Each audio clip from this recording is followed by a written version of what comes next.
सोन चिड़ैया खबर उड़ती है।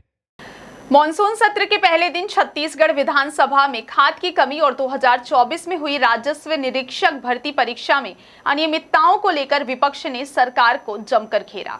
कांग्रेस विधायक और पूर्व मुख्यमंत्री भूपेश बघेल ने डीएपी खाद की कमी का मुद्दा उठाते हुए आरोप लगाया कि 1300 रुपए में मिलने वाला डीएपी बाजार में 2100 रुपए में बेचा जा रहा है। उन्होंने यह भी कहा कि सरकार जानबूझकर धान का उत्पादन कम करने के लिए खाद रोक रही है और बाजार में अमानक बीज बेचे जा रहे हैं। इस मुद्दे पर स्थगन प्रस्ताव लाया गया और बहस के बाद सदन की कार्यवाही अगले दिन तक स्थगित कर दी गई।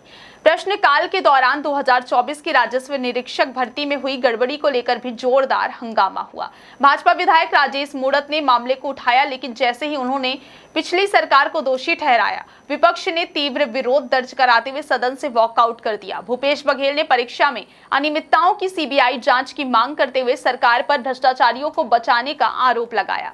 हालांकि राजस्व मंत्री टंकराम वर्मा ने भर्ती प्रक्रिया में अनियमितता की बात स्वीकार की और बताया कि 5 सदस्यीय समिति की रिपोर्ट में गड़बड़ियां सामने आई हैं, जिस पर अब ईओडब्ल्यू द्वारा 40 बिंदुओं पर जांच की जा रही है। उन्होंने यह भी कहा कि आगामी विधानसभा सत्र से पहले दोषियों के खिलाफ कार्रवाई की जाएगी। वहीं विधायक अजय चंद्राकर ने पूछा कि ईओडब्ल्यू जांच के आदेश किसके द्वारा दिए गए थे, तो मंत्री वर्मा ने जवाब देते हुए कहा कि यह निर्णय विभाग द्वारा लिया गया था। इसके अलावा चंद्राकर ने महेंद्र कर्मा विश्वविद्यालय की भर्ती प्रक्रिया में रोस्टर नियमों के उल्लंघन का भी आरोप लगाया, जिस पर मुख्यमंत्री ने जवाब दिया कि जांच कमेटी गठित की गई है और रिपोर्ट के आधार पर कार्रवाई की जाएगी।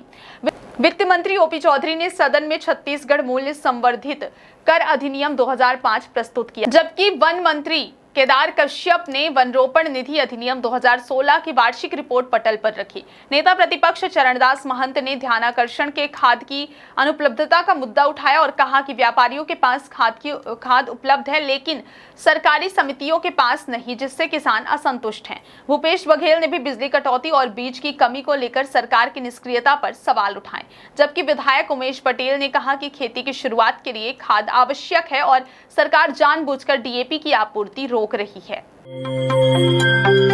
सोन चिड़ैया खबर उड़ती है।